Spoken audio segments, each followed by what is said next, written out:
Hi everyone, this is Christine Schaffer, and I'm here to help you Wellify your lifestyle. I am here in my kitchen today. Welcome to my kitchen. And that's because we're going to be talking about inflammatory and anti-inflammatory foods. So I'm going to show you a few things here today. But first, I'm going to go over what foods make those lists. And I'll start by saying you may have heard a lot of talk about how chronic inflammation can lead to weight gain and chronic disease.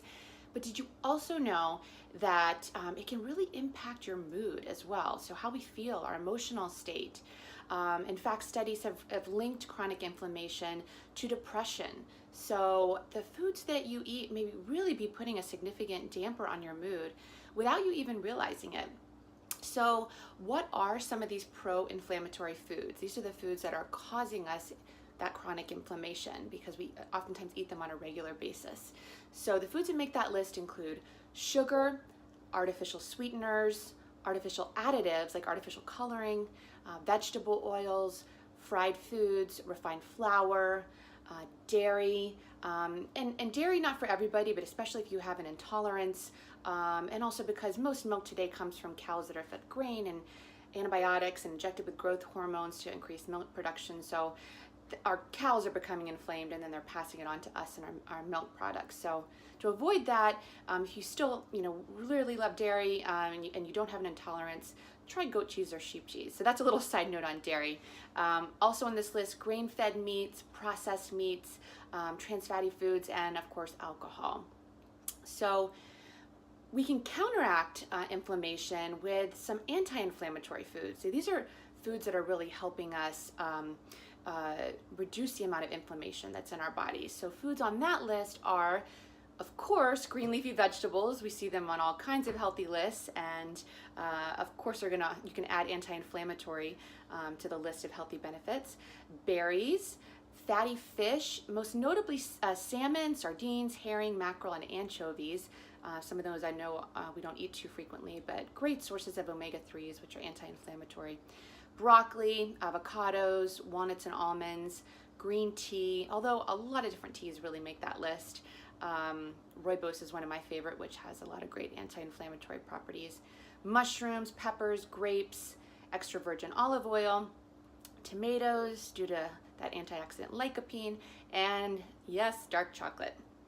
So I want to emphasize, I am not suggesting in any way, shape, or form that you completely overhaul your diet and go and throw out all those inflammatory foods and go shopping for all the anti-inflammatory foods and completely change everything, because that's going to be way too difficult and it's probably not going to be sustainable.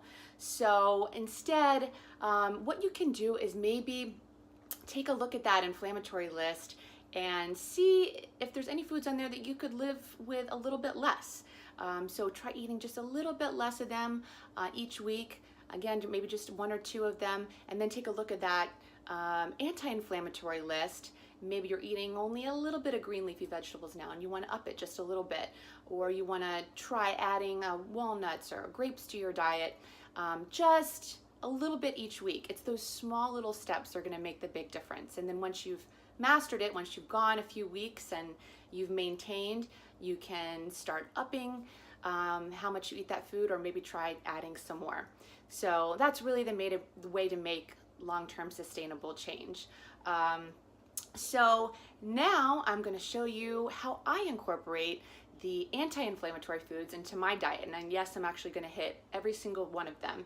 And just to give you some ideas, and you might like what I'm going to show you and you might not. So let me show you what I do and you can make the call. Oh, and you can see my cat crawling on the counter. Guess I'll be cleaning the counter before I start to prepare food here. So I'll see you in just a sec. Okay, I'm back. So here is how I incorporate those anti-inflammatory foods into various meals throughout the day. Starting with breakfast, you'll see a bowl of berries here. I got raspberries, strawberries, and blueberries, my favorite.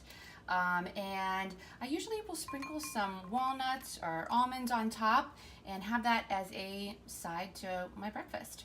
So that is breakfast, and now on to lunch. So I am a huge fan of a veggie sandwich. And here are oftentimes my ingredients for my sandwich, and you'll notice they are all off that anti-inflammatory list. So I am gonna make my sandwich now.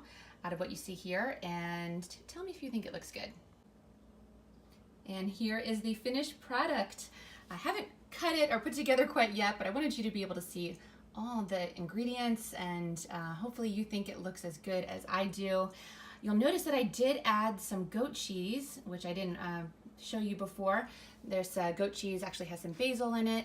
So remember I mentioned if you're gonna do a cheese, best to do a goat cheese or a sheep cheese that's a little bit less inflammatory. I also did add this mayo. This is avocado oil mayo, so much better for you than vegetable oil, which most mayo has. And this does have a lot of organic ingredients too, which I like.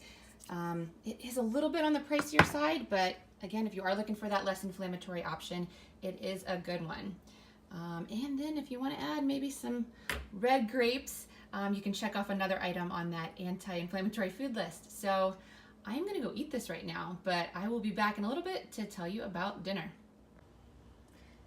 This is dinner tonight. This is broccoli that I picked out of my garden today that I'm going to be cooking in this extra virgin olive oil and my recently thawed out salmon.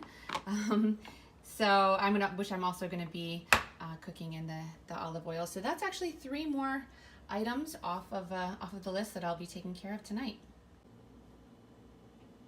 And last but not least, dessert. So I have made myself some tea here. I actually am making myself some chamomile tea. Ooh, just splashed. I know the list had green tea, but there's so many anti-inflammatory teas. I mentioned rooibos before as one of my favorites. I'm having chamomile right now, another anti-inflammatory tea. So also the dark chocolate. So important thing to note for dark chocolate is you want to get 85% or above cacao, and you don't really want to have more than 1 or 2 squares. So I'm gonna go enjoy my dessert, and I'll see you back in a sec. Again, these are just ideas, so if anything sounded good to you, go ahead and try it and leave me a comment in the comment section. Let me know if it worked for you or what you thought. Or if you have any ideas on how to incorporate anti-inflammatory foods into your diet, or anything that's worked for you or you want to try, go ahead and comment on that as well. I would love to hear it. So just a reminder, making these changes are not only going to change your physical health now and down the road when you might be at risk for developing more chronic disease, but they're really going to change your emotional state. Our mood and our behaviors are so directly impacted by the food that we put in our mouth. So if your level of happiness is important to you, which I'm guessing that it is, go ahead and take a step towards improving your mood by just making one small change in your diet right now. That's it for today. Make sure to check out my blog post again next Wednesday for more tips on how to live well and stay well. Oh my goodness. Mia says bye too. Okay, bye.